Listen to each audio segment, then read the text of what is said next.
And this is really the kind of news where it's upsetting for all of us, for any of us to hear. And as a parent, of course, it lands a certain way because you kiss your kids goodbye in the morning. You expect to hug and kiss them when they come home, and there's parents tonight who don't get that gift.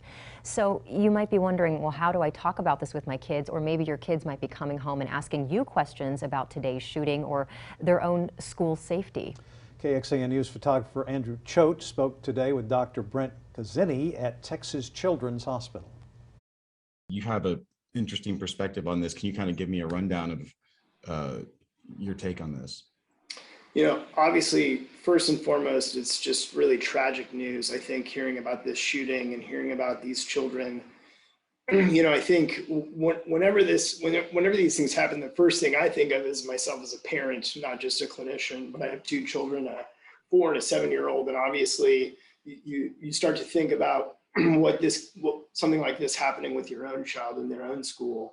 And, you know, we send our children to school where we think they're going to be safe, a place of learning, a place of safety, and then these horrible events happen. I think the second part of it is, as a clinician, you know, we clearly at Texas Children's, we see children that are victims of gunshot wounds and other significant injuries.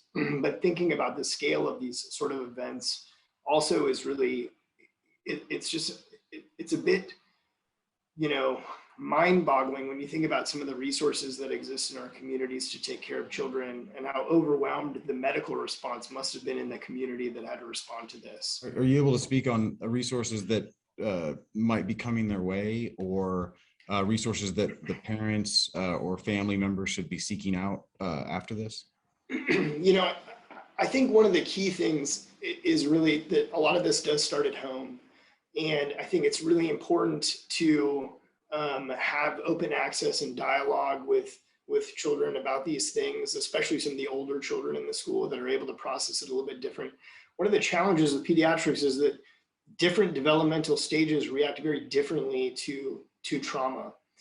I think reaching out to, you know, the school and the school district to resources that I'm certain they will provide in the aftermath of this, reaching out to your general pediatrician and localizing and accessing resources. Those are two real great first steps. But nationally, there are also a ton of resources available, you know, via the internet or via Texas Children's, where folks can access, you know, things that may just be good tips and pointers for parents dealing with this process. Not just the, you know, the parents who unfortunately have had children that have fell victim to this incident, but all those other children in that school that are also going to have to process this in their own unique way. That's also going to be very developmentally appropriate for them. And so, you know, I really think that talking to your pediatrician is always a good starting point. I'm certain the school district will have some sort of formalized response to this to deal with some of these issues and talk people through this. So those would be my first two, I think, starting points for this. And then also, again, online, there are many resources that we could point you to. And Texas Children's is also here with resources as available.